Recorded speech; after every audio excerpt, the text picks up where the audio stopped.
तारीख 28/6/25 रोजी आमच्या DB पथकातील हवालदारांना गोपनीय माहिती मिळाली होती की पिळे मारबत चौकामध्ये एक इसम नामे लखन धुरिया ह्याच्याजवळ MD ड्रग तो बाळगून आहे।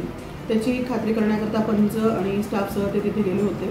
झडती घेतली असता लखन धुरियाच्या ताब्यामध्ये 8.11 ग्राम MD मेफेड्रोन हे प्रतिबंधित ड्रग मिळून आले। त्याकरता कारवाई करण्यात आलेली आहे। त्या संबंधीचा गुन्हा पोलीस स्टेशनला दाखल करण्यात आलेला आहे आणि त्याच्याकडनं तो ज्या मोबाईल फोनचा वापर करून त्या MDचा अवैध धंदा करत होता तो जप्त करण्यात आलेला आहे। अशा प्रकारे एकूण 81,000चा मुद्देमाल 96,100 रुपयाचा मुद्देमाल जप्त करण्यात आलेला आहे। लखन शैलेश धुरिया हा स्वतः पण पिवळी मारबत चौक येथे राहतो। हा रेकॉर्डवरील आरोपी आहे आणि हा बऱ्याच दिवसापासून MD ड्रग विक्रीचा अवैध व्यवसाय करतो आहे।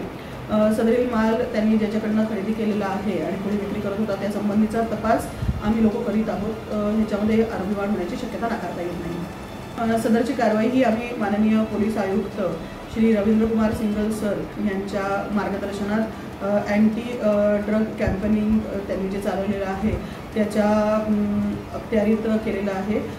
माननीय जॉईंट CP सर, माननीय ॲडिशनल CP दाभाडे सर, माननीय DCP महक स्वामी मॅडम, माननीय ACP अनिता मोरे मॅडम ह्या सर्व वरिष्ठ अधिकाऱ्यांच्या मार्गदर्शनात सदरची कारवाई आमचे पोलीस स्टेशनचे DB पथकाचे PSI श्री रसूल शेख यांच्या पथकाने केलेली आहे। त्यामध्ये ग्रेड PSI ठाकूर यांचे सर, पोलीस हवालदार नजीर शेख, पोलीस हवालदार राम कैलास यादव, पोलीस शिपाई फिरोज खान ह्या सगळ्यांचं पथक होतं ज्यांनी एकत्रित ही कारवाई केलेली आहे।